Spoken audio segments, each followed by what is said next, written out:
If you are past 75, you may firmly believe that your severe knee pain is an irreversible bone-on-bone destiny.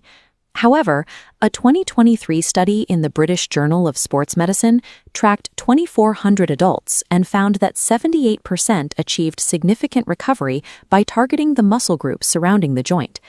Because these clinical improvements require less than 5 minutes of daily activity, we can evaluate each exercise through a specific ROI lens, weighing minimal effort against the functional recovery of the knee.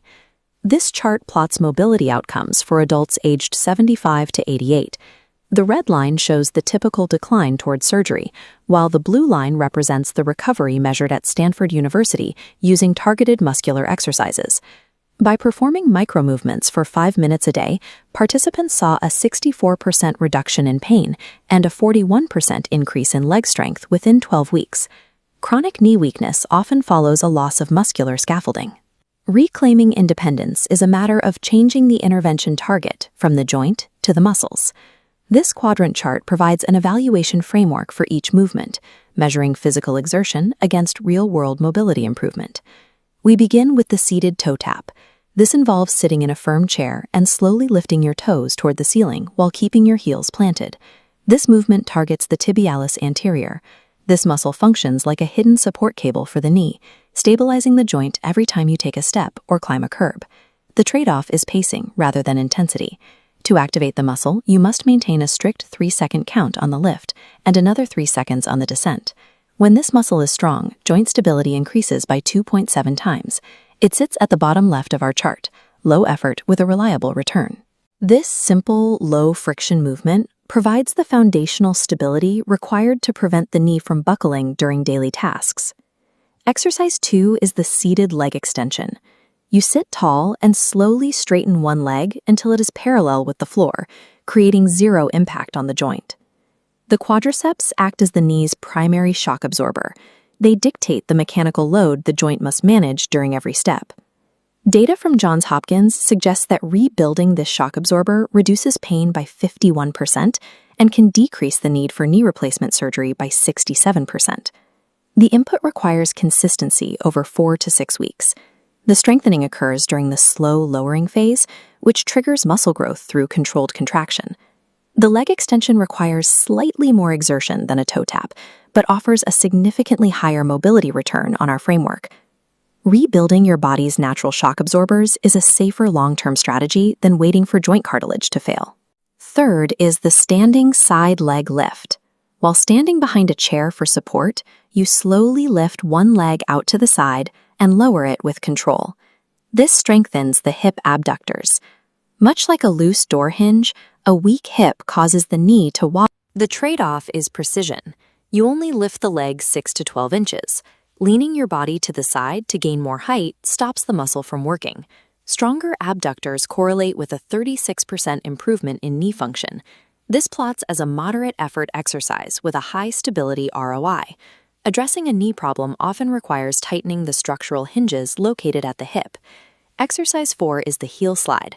While lying on your back, you slide your heel toward your bottom to restore range of motion without joint compression. Sliding on a flat surface activates the hamstrings to balance the quadriceps, which helps the joint move through its full range without being crushed by body weight. Cleveland Clinic data shows that this movement leads to a 58% reduction in stiffness and a 49% drop in fall risk. The friction here is the transition to the floor or a bed twice daily. This requires more logistical effort than the seated exercises. Because it prevents falls so effectively, the heel slide provides a high return on investment relative to its low physical exertion. Increasing joint mobility translates directly to better balance, proving that gentle range of motion work prevents catastrophic falls. Exercise 5 is the wall-assisted mini squat, which researchers identify as the most effective tool for geriatric knee rehabilitation. The wall supports your back and takes the pressure off the joint, allowing you to load the muscles through sustained tension rather than impact. The trade-off is the physical demand. Holding a shallow bend for 20 seconds produces a significant muscle burn and requires the most effort of our 5 exercises.